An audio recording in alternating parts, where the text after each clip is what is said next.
Di zaman Pak Jokowi dari 2014 2019, jenderal-jenderal ini, mantan ini teman-teman saya juga. Saya kenal istrinya, saya kenal anaknya.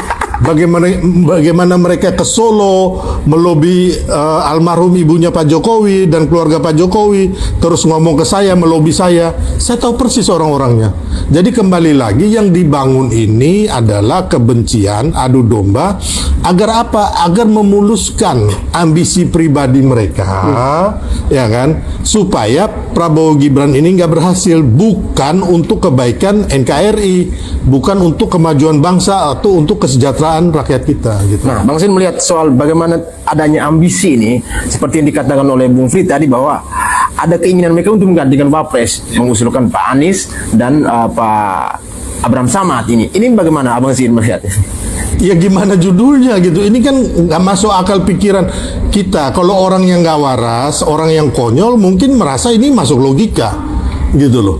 Kalau kita sebagai warga negara yang baik, orang-orang waras, apanya yang mau diganti gitu loh. Pak Prabowo dan Mas Gibran dari pencalonan, ya kan, pendaftaran, ya kan, terus waktu kampanye, ya kan, terus ditetapkan KPU, ditetapkan oleh MPR, sampai hari ini udah 6-7 bulan tidak pernah melakukan pelanggaran hukum apapun.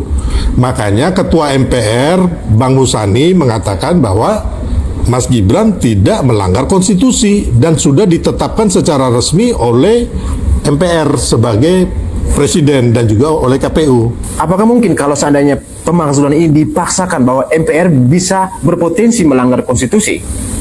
Ya sekarang mau pemakzulan apa yang mau dilanggar gitu loh.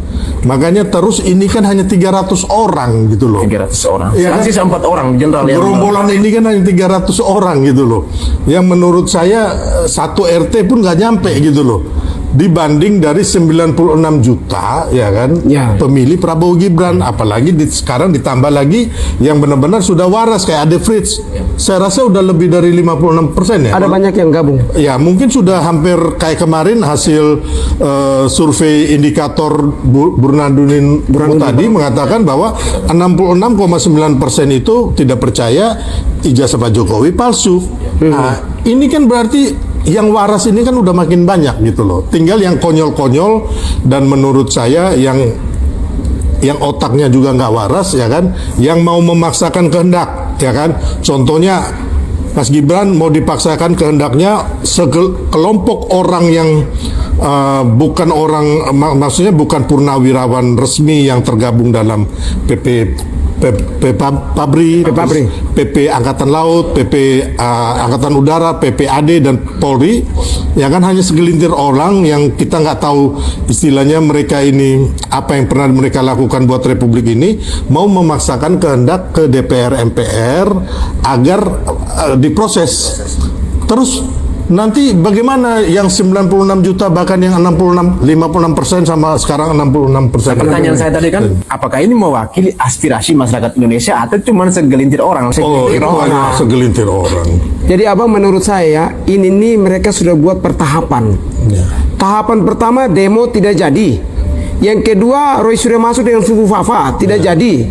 Yang ketiga adalah masuknya di Jokowi ijazahnya. Besok Fufu Fafa lagi. Fufu Fafa lagi. Rencananya balik lagi nih. Balik lagi nih. Udah, kita udah tahu rapat-rapat mereka itu. Mereka bagi tim. Ada yang ingin memaksulkan Gibran di MPR, tapi MPR tolak. Akhirnya mereka datang di DPR. Ini pun 4 orang. Ini 4 orang nih rata-rata pendukung Anies. Pak Razi itu pendukung Anies, ikut demo, ikut orasi di Patung Kuda. Saya saksi mata setelah saya orasi turun beliau. Yang kedua adalah rencana mereka memang betul dibilang Bang Sil. Mereka mengganggu hal ini supaya ekonomi kita guncang kembali ke 98. Demo besar-besaran alasannya ekonomi guncang, pemerintahan tidak maju, Prabowo Gibran digulingkan. Gagal. Itu target. Prabowo Gibran gagal, ekonomi kita hancur, digulingkan. Itu target mereka. Otak-otaknya ya mereka, Abraham Samad mereka nih, Fatul Rasi mereka. Siapa lagi yang relawannya sekarang jadi pentolan? Fadila ya, termasuk Roy Suryo mereka lah. Kita ngomong terbuka ya, memang mereka yang ikut. Pak Refli juga. Tapi sekarang Pak Refli Harun kelihatannya udah mulai sedikit mencuci tangan bahwa tidak terlibat di dalam teman-teman Roy Suryo CS nih? Kalau Bang Refli jujur saja saya kurang ikuti beliau. Saya lebih fokus kepada